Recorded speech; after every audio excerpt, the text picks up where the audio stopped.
Masculine collapse, the rise of the gender-neutral male.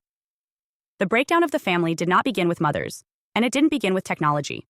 It began when the masculine principle was stripped of its purpose, its dignity, and its domain. Today, we examine the silent collapse of the modern male, how manhood has been reframed as pathology, how fathers have been removed from the home and replaced by policy, and how the rise of the gender-neutral male has reshaped not only households, but the future of human identity itself. For generations, masculinity was understood not as perfection, but as structure. The father was the frame. He established discipline, provided stability, initiated protection, and offered vision. He was the authority figure, not in the sense of dominance, but as an axis around which identity could develop. In spiritual traditions, the father represented law, legacy, and moral clarity. He didn't always speak much, but his presence created weight. It grounded the home. It kept chaos at bay. His love was protection. His absence was a fracture. And that fracture is now everywhere. The modern male has been told for decades that his instincts are dangerous, that his leadership is controlling, that his assertiveness is aggression, that his ambition is rooted in patriarchy.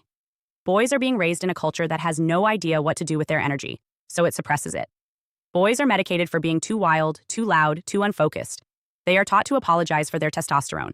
They are told to shrink, to be softer, quieter, more sensitive. Not from a place of healthy balance, but from cultural pressure to abandon the masculine entirely. And so, the male collapses. He is no longer called into maturity. He is no longer initiated into manhood. He is no longer needed as a provider or respected as a leader. The result? He retreats. Into porn, into gaming, into drugs, into digital validation, into extended adolescence that never resolves. Millions of young men now live without direction, without fire, without the internal compass that manhood was designed to offer. They are not dangerous in the traditional sense. They are just missing, unanchored, unneeded, spiritually inert. This isn't just cultural decay. This is a transformation project. The rise of the gender-neutral male is not the result of freedom. It is the result of removal. The removal of masculine role models. The removal of spiritual rites of passage. The removal of fatherhood as a sacred calling. And what replaced it? A vacuum. And into that vacuum moved the state, the school, the influencer, and the digital interface. Boys now grow up seeing men either vilified or feminized. The strong, noble, protective man is absent. And without him, they learn to mimic what culture offers instead: passivity, emotional instability, performative wokeness, or performative dominance with no rooted honor. And still, the family breaks. Because the family does not thrive without the masculine pole.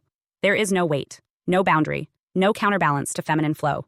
You cannot build a structure on softness alone, and you cannot protect it without force. But force in this culture has been equated with abuse. So the boy is raised to fear himself and never becomes a man. This engineered collapse is by design. When men lose their purpose, women lose their support, children lose their guidance, the home loses its stability, and society gains a citizen who is much easier to control. The gender-neutral male is ideal for the post-family world. He does not challenge authority. He does not build legacy. He does not start families. He consumes. He follows. He conforms. He may feel deeply, but he acts rarely. He may signal virtue, but he builds nothing sacred. His fire has been reduced to flicker, and he has no model to remember who he once was. This isn't about returning to outdated stereotypes. It's about acknowledging that masculinity is not a social construct. It is an energetic necessity. Without it, homes are vulnerable. Nations are weak. Children are confused. Masculine energy is what calls chaos into order. It builds boundaries. It provides safety. It takes spiritual responsibility for what it protects. And when that energy is removed or diluted into neutrality, the family collapses. Not explosively, but gradually, under the weight of what's missing. Even now, men who try to reclaim their strength are shamed, labeled, or silenced. The concept of toxic masculinity has replaced any serious conversation about healthy masculinity. And in that vacuum, boys are left to seek male identity in extremes. Either they become overly passive and emotionally paralyzed, or they swing into hollow hyper-masculine caricatures, fueled by resentment and digital rage. Either way, they don't become fathers, they don't create stable homes, and they don't heal the fracture. But here's the deeper cost. When masculinity collapses, God the Father becomes harder to see. In almost every spiritual tradition, the father role symbolizes not just law and order, but divine origin. When the masculine is erased from the home, it is often erased from the heavens. And we begin to raise a generation who not only mistrust men, they mistrust divine authority altogether. If your earthly father was absent, weak, or dangerous, how will you ever trust a heavenly one? The collapse of manhood doesn't just break families, it breaks faith. This is what the system wants. A generation disconnected from source, confused about strength, passive in the face of injustice, programmable through guilt. Male identity isn't under attack because it's broken. It's under attack because it's powerful. Because a strong, spiritually grounded, mission-driven man cannot be owned. He protects his children. He teaches his sons. He reveres the feminine. He builds homes that don't need to be regulated by the state. He defends his lineage and walks with God. And that man is incompatible with the new system. That's why the attack is so relentless. Not just on male behavior, but on masculine energy itself. From cartoons to courts, from classrooms to algorithms, masculinity is being diluted, confused, medicated, and erased. Not by accident. Not because it's evil, but because it's the one force that could restore the family. And the family, as we've shown, is the last system of resistance left. Until men return, the structure won't stand. Until strength is restored, families will keep falling. The masculine is not the problem. The erasure of it is. This is dissolving the family structure. Hi, I am Adeline Atlas, 11 times published author, and SOS, School of Soul has a brand new series, the AI and Future Technology series. Look, you know the world is changing. And no, it's not going back to normal. Normal is over, and what's coming next is beyond anything we were prepared for.